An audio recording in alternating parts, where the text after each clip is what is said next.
Active Management are proud to be the premier sponsor of the Fitness Business Podcast.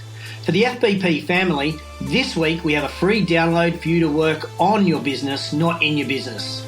To get your hustle mode on in 2017, go to fitnessbusinesspodcast.com/active. Welcome everyone to show 102. This week we have two special guests coming your way. First up is Kate Golden from the Newtown Athletic Club, who's going to be sharing tips on setting up your personal training team for success. Then I'm joined by Steve Jensen from Impact Training Corporation. We have spoken a lot these last few months about big industry conferences like Ursa and Philex, and there are many, many more to come throughout 2017. So I asked Steve to come on the show and give us some tips and an action plan on how we can implement the ideas that we learn at training, on courses, and at conferences. Tribe, if you haven't explored a functional training space for your gym, then now is the time.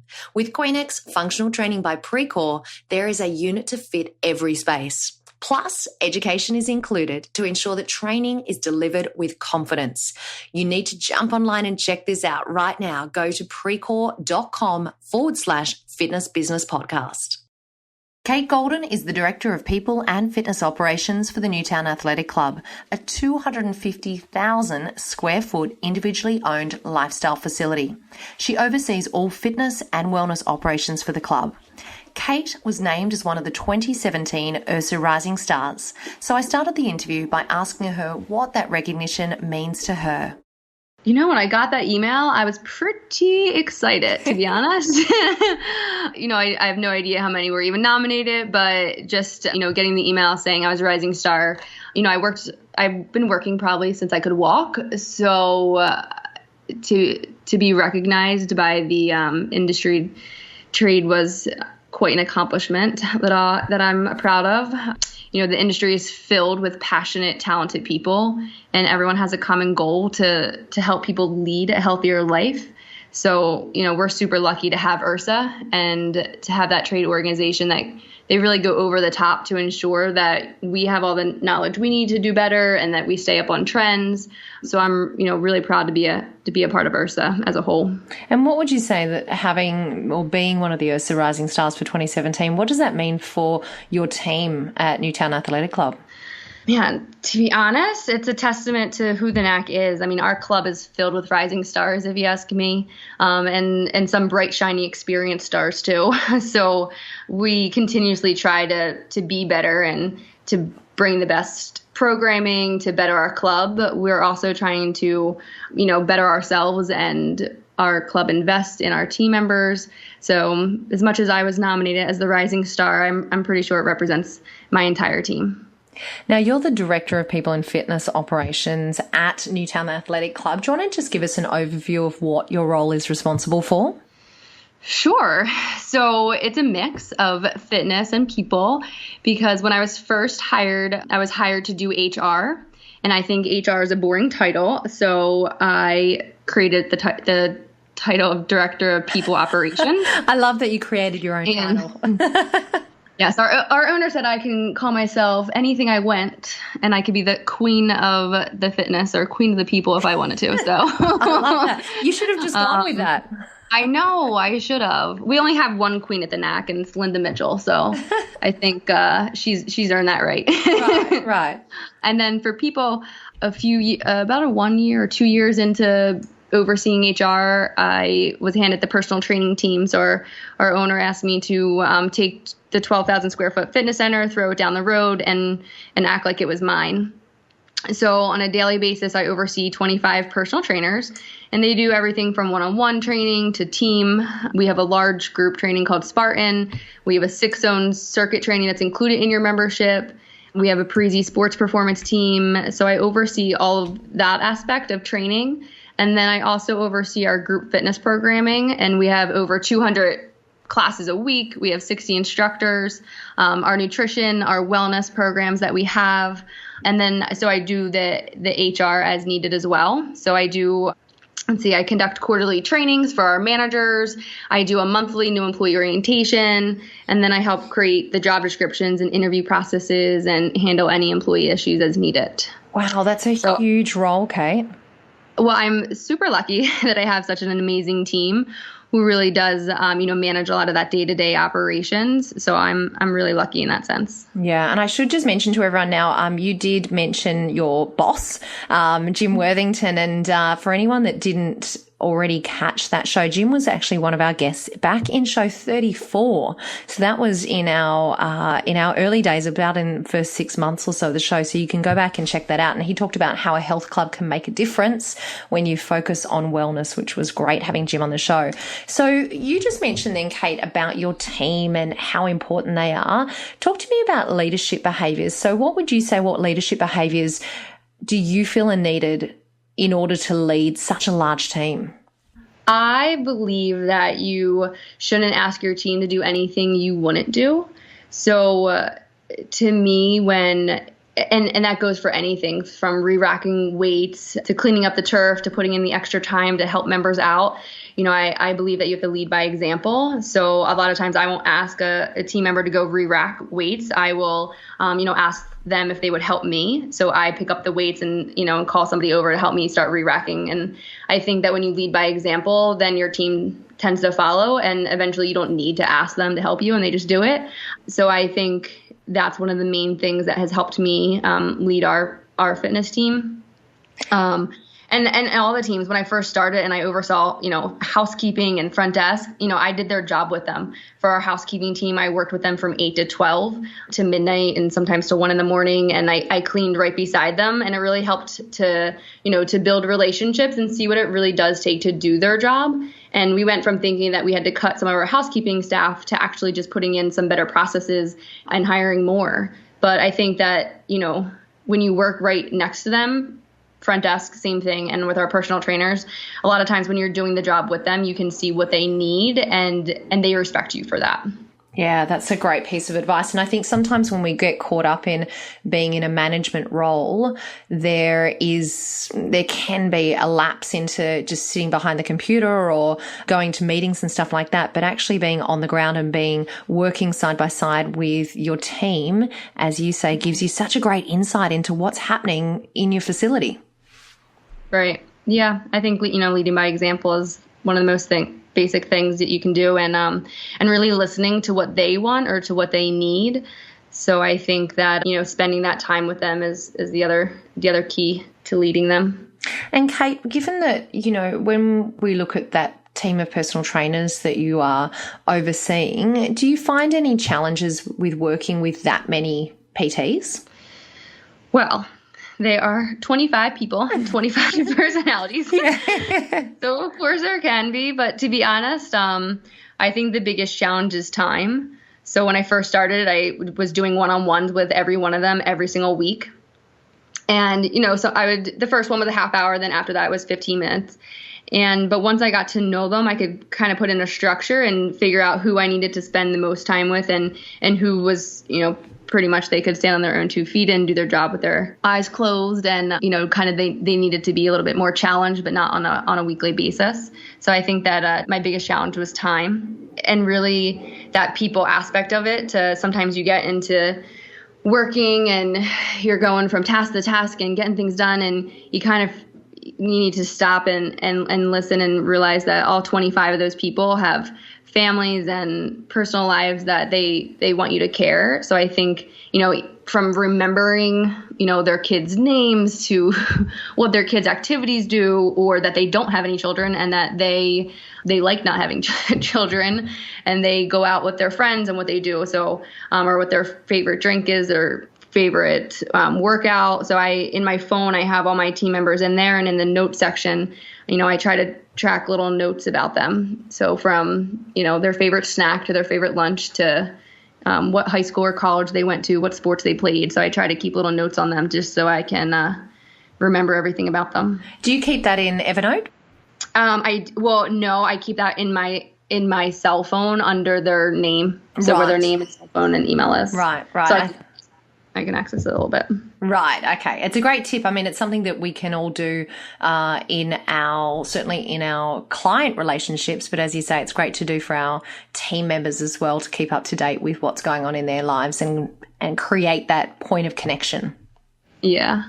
And so given the amount of experience that you've had managing personal trainers, what advice would you give to any new managers who are maybe just starting out managing PTs? The first thing I did was I was actually still overseeing the pool complex when I took over the personal training team. So I was outside and I scheduled interviews for them. And not that they were interviewing for their job, but I really interviewed each one of them and let them interview me so that they got to know me and my background and things that I was passionate about, and found out ways that, was more of the interview process was more about like how I could help them. So I learned a lot more about them. And I think that's important for any new manager to go into it as, how you're going to help this team and how you're going to help each one individually. So when I sat down to get to know them, I was 29 at the time, and some of the people on my team had 15, 20 years of experience, and they know a lot. So I really took that opportunity to learn from them, learned, their experience. They've been at the club for over 10 years, and they kind of, told me stories, and I learned a lot, and I changed a lot of things based on their feedback. So I think that when you're a new manager in a position, that, learning from your team is key. Next up, I asked Kate to share one important non-negotiable aspect of team management. Here's what she had to say. I think I would have concentrated a little bit on goal setting. So that is one of the keys to our secret sauce when it came to increasing our personal training revenue over the past couple years. I think having team goals and then individual goals it was key to getting everyone on the same page.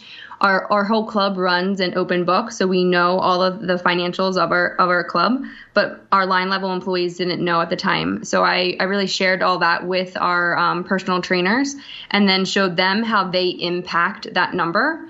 And that's the revenue goals. But then we also have goals for our net promoter score. So we use a tool called Medallia, and we get a net promoter for our personal training team and our friendliness.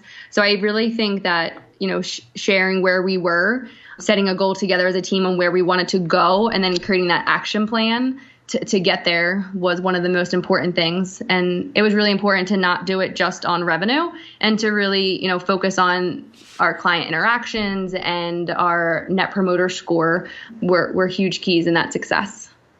When you think about goal setting in relation then to the PTs that you work with, Kate, how do you work with them in order to help them set goals for their individual performances? I actually, when they first start out, I have it kind of a little bit more detailed, but when they first start out, we do agreements. So you try and get the monthly contracts, and in their first 6 weeks, once they're finished training, their goal is to get 4 contracts in 6 weeks. And then every month after that is to get 4. So that's kind of where we start out with the goal setting. And once they get one, you just need them to get that one contract.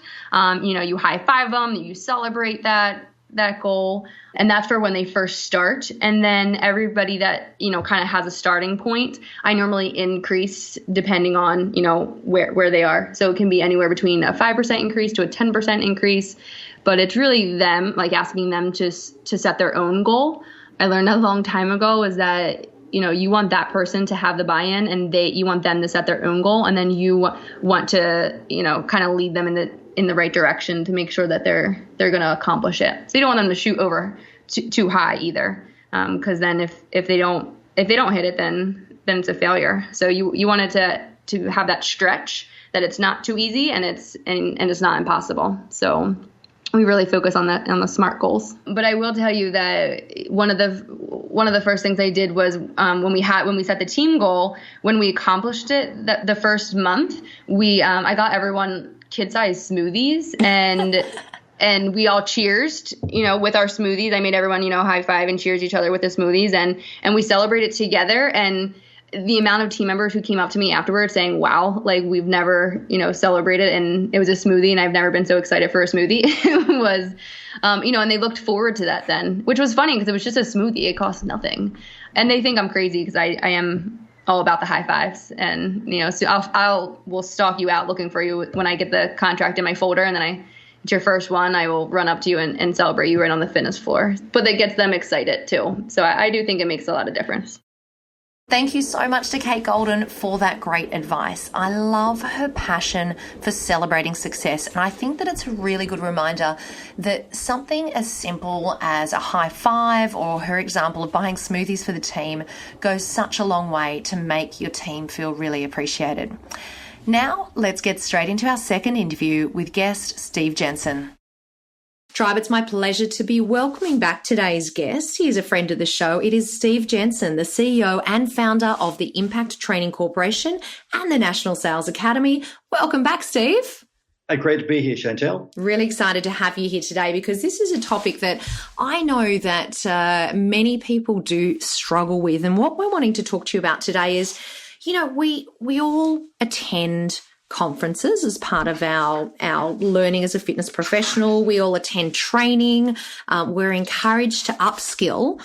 And personally, I find, I go along to these conferences and I learn the most incredible information. But then you get back into everyday life and sometimes it's hard to know how to, take that information and implement it and make sure that we actually utilize what it is that we have learnt. Do you reckon you can talk to us about how can we ensure that we take that information and implement it into our businesses? Look, it's a great question. And it's interesting. Back many, many, many years ago when I started with Impact and so forth, prior to that, I was a bit of a seminar junkie. And I used to go to all these seminars, read all these books. And one of the big things that I'm a little bit different to a lot of people, I implement things straight away.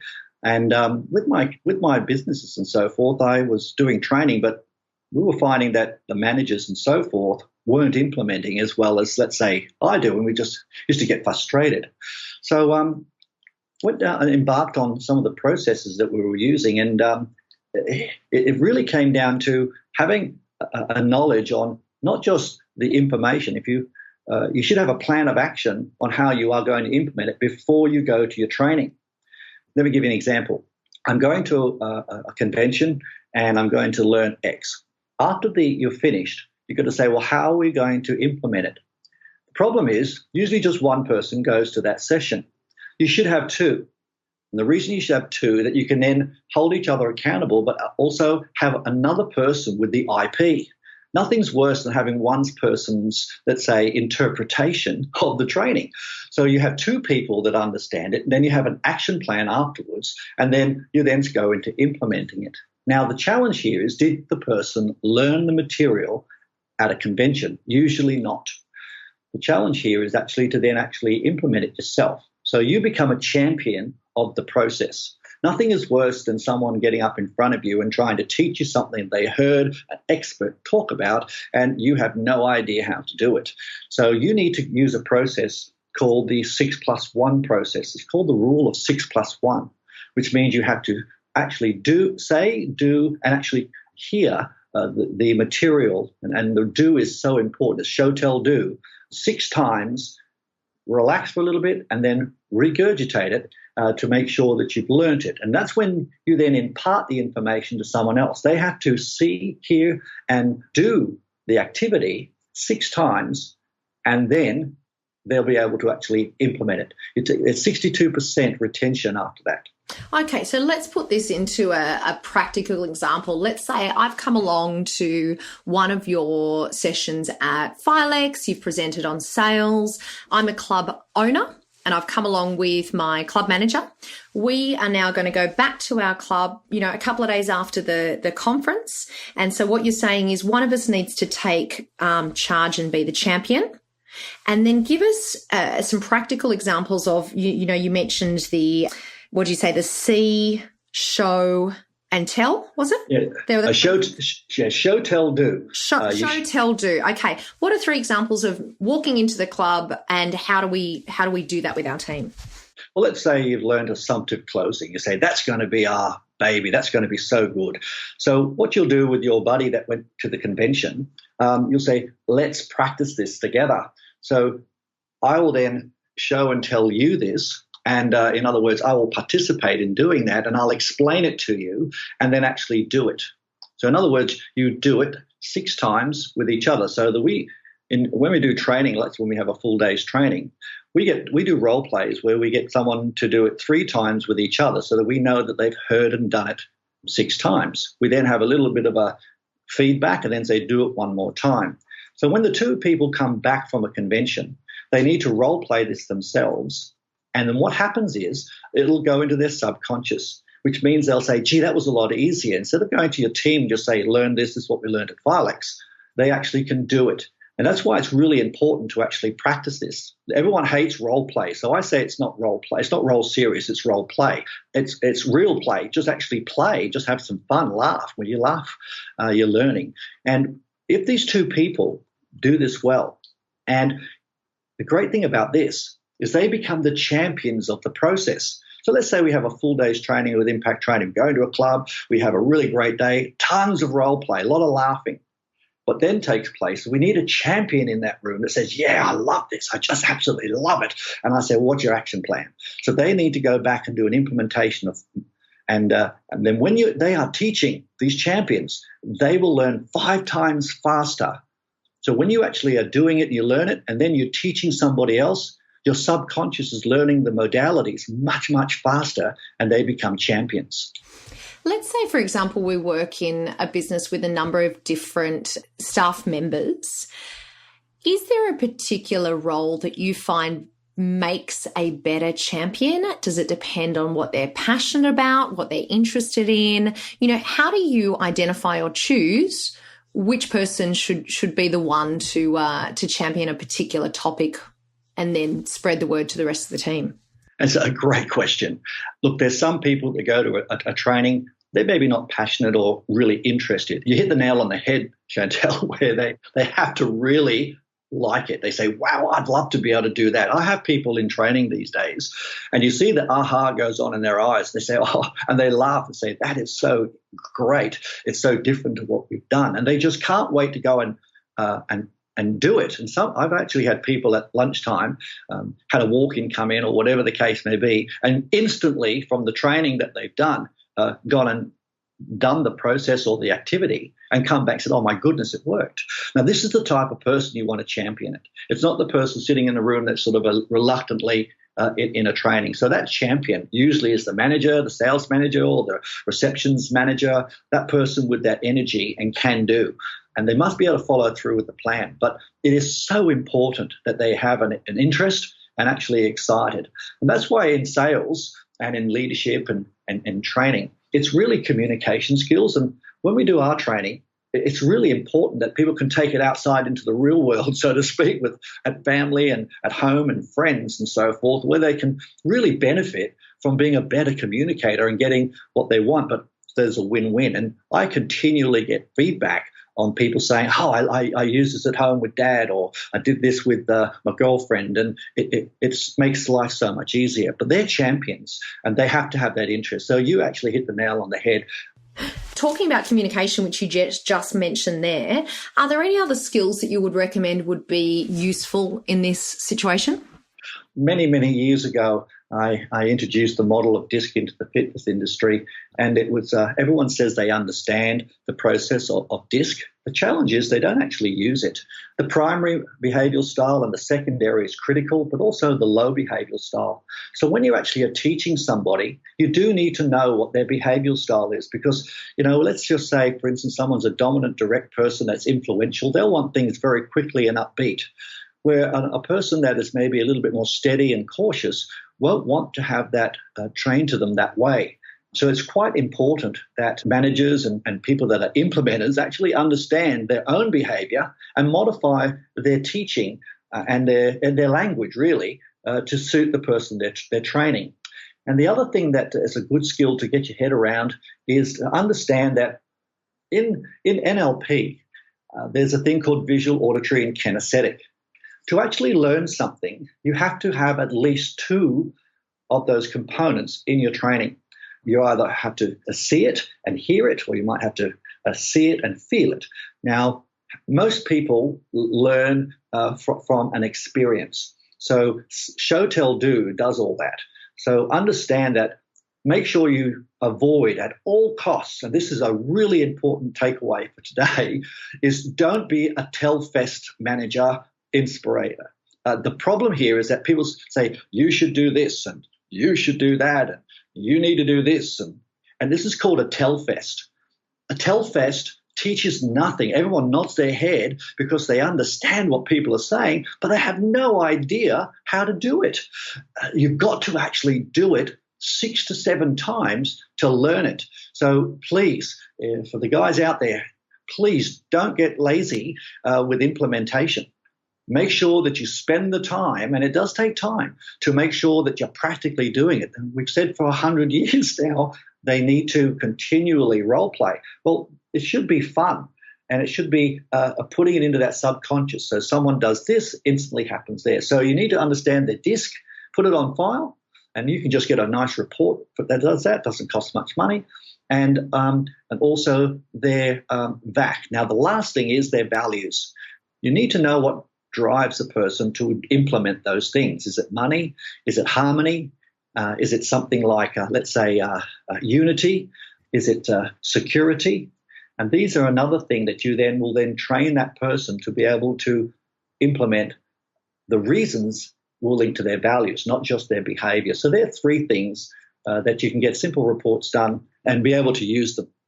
I think that's so interesting what you're talking about, the tell fest. I haven't heard that term before, but as you were talking about it, I was thinking to myself, yep, I know people that are like that. And I've been in that situation before where it's just been about the talking and the telling as opposed to your suggestion of the showing and the doing as well. So I'm sure that will resonate with a number of people out there. So Steve, look, there's one last thing I'm hoping you can maybe leave us with. You did talk about having an action plan. Do you want to just run us through the steps that you think are absolutely necessary in that action plan? Okay, well, the first thing is make sure you have absolute clarity on what you want to learn. Okay, so I want to take this away, get the activity or the skill, and then go back to your business and practice it with somebody else. That's the first part of it. And make sure you don't just do it once or twice. Make sure you really get it. Next thing is, when you actually are then teaching your team, make sure you understand their behaviors and their values and spend the time, firstly, showing them how it is, and you actually do the demonstration. They go, wow, they'll be in awe of you. And then you need to then say, right, break it up in chunks. And by the way, always break it up in small chunks and then build on those chunks. And then do it 6 to 7 times. Now, one little trick that we do when we do training is once they've done it this 6 times, I then get them to do it 3 times after that in a row without making a mistake. And sometimes they make a faux pas on the second one. I go, start from scratch. But you know what? We laugh about it afterwards, and they say, wow, I really took it away. And last but not least, always make sure that you do a thing called a follow-up. And this is a process called implementation coaching. Firstly, reinforce, number 1. Check that they're doing it. Even if they're doing it correctly, coach them. Inspect it again. Reinforce. Check it again, coach, and acknowledge. People respond really well to positive reinforcement. So when I hear someone do something really well, I say, wow, I really love the way you did that assumptive close, or you overcome the objection. Outstanding. That's going to motivate somebody far, far more than saying, you need to do this and you need to do that. Positive reinforcement is a phenomenal tool to actually get it done again. People like to please people. And I can assure you, everybody responds to kindness and also to positive reinforcement. Great advice. So once we've implemented all of that, those recommendations, are there any final things that we should do? One of the big things is once people actually are doing things well, know how people like to be acknowledged. One of the big things I get feedback on is that people work really hard and get a great result, and sometimes management or the seniors in the company just take it for granted. And find out how they like to be acknowledged. Now, I made a big mistake many, many years ago. I kept giving one of my team members movie tickets to go to the movies. I said, oh, well done, Debbie. And I gave her these movie tickets. And she's such a bubbly, excited girl. And she absolutely took them with a big smile on her face. We used to do little challenges, and I'd give another movie ticket. Anyway, long story short, I found out that she absolutely detests the movies. But she was so excited about, doing a good job. What she actually did like was books.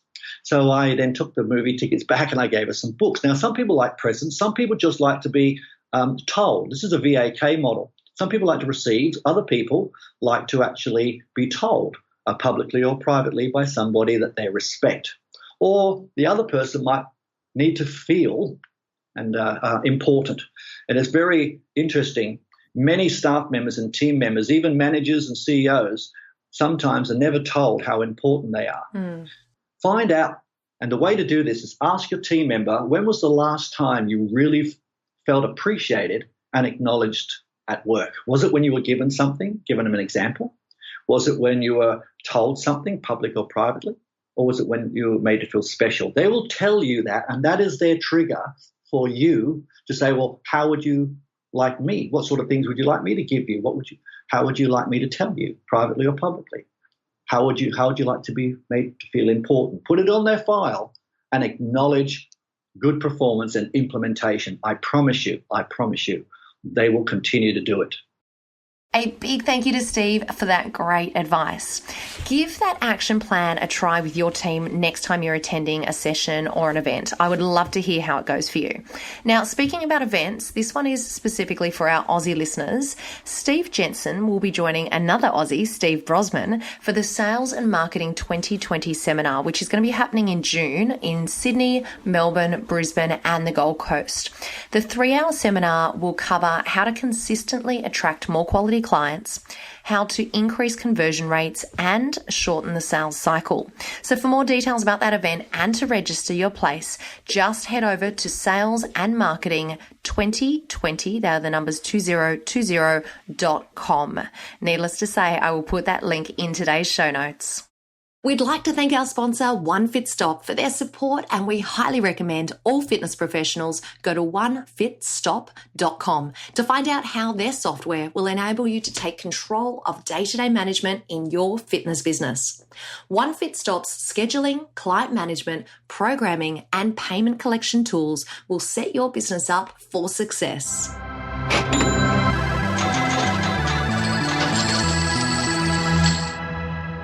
Get ready for this week's bonus segment, your extra injection of information, education, and inspiration to strengthen your fitness business. Now, we've just been talking about industry events, so let's continue on that theme because I've got a great online event that you need to be a part of. As a member of the FBP family, you've got the opportunity to join Doug Miller from Salesmakers and 5 international fitness industry speakers for the Virtual Roadshow online. That's on May 19th in the UK and the US and May 20th for the Aussies.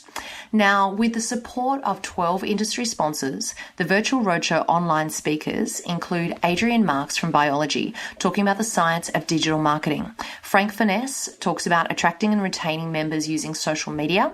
Dr. Mark Slavin talks about inductions being your key to retention. The virtual presenter, Sandy Kaufman, talks on programming for profit, and our very own JT from Active Management will be completing that lineup of guests. So they are all coming your way, and all you need to do to register is head to virtualroadshow.online and register to the live stream with the code AUGIE, AUGIE, you'll be able to get a complimentary live stream plus 1 download for all of your clubs. That is amazing. So make sure you go and check it out. One more time, that is virtualroadshow.online, and I will put that link in today's show notes. Pre-Core Quickfire 5. It's with pleasure that I introduce you to today's guest, Tom Breeze, who is the CEO of Viewability, an international video advertising agency. Welcome along to the show, Tom. Thank you so much. Are you ready for your pre-call quickfire 5 questions? I am. Okay, tell everyone, why is it that you do what you do? I advertise with video because I feel it's the best way of connecting with a large amount of people in the very best way and building a real strong connection. And what's the best piece of advice that you've ever received? I think the best advice I've received would be to focus on one thing. And what's a personal habit that helps you become better at what you do? I say no to a lot of things. That's a good habit. And what's one book that you would recommend and why? The book Essentialism made a big difference to me. That's by Greg McKeown. And that book made a big difference to the way I run my agency and the way I do daily life as well. Excellent. And tell us, why should our Fitness Business Podcast family come back and listen to next week's main interview? So I'm going to be talking about YouTube advertising and how to build a system for reliable lead generation. Excellent. Well, I cannot wait to have you on the show next week. Tom, thank you so much for joining us today for the Pre-Call Quickfire 5. Of course. Looking forward to it. That is going to be a huge show coming your way next week. And I've got to tell you, Tom Breeze is incredible. It was really fantastic and so exciting for us to be able to get him on the show. So make sure you listen out for that one. Thank you all so much for joining us for another week of the Fitness Business Podcast. Remember, what you leave behind is not what's engraved in stone monuments, but what is woven into the lives of others.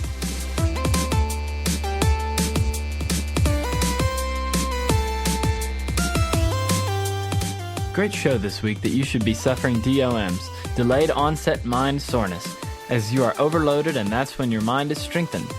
You and your business have been strengthened thanks to the amazing support of our premier sponsor, Active Management. Check out www.activemgmt.com.au only if you want to strengthen your business and your leadership. Don't forget, all today's links and notes are found at www.fitnessbusinesspodcast.com, where you can also subscribe and never miss a show and maybe win a prize. Next week is another incredible guest with Chantal, so get ready for more Fit Bizpiration.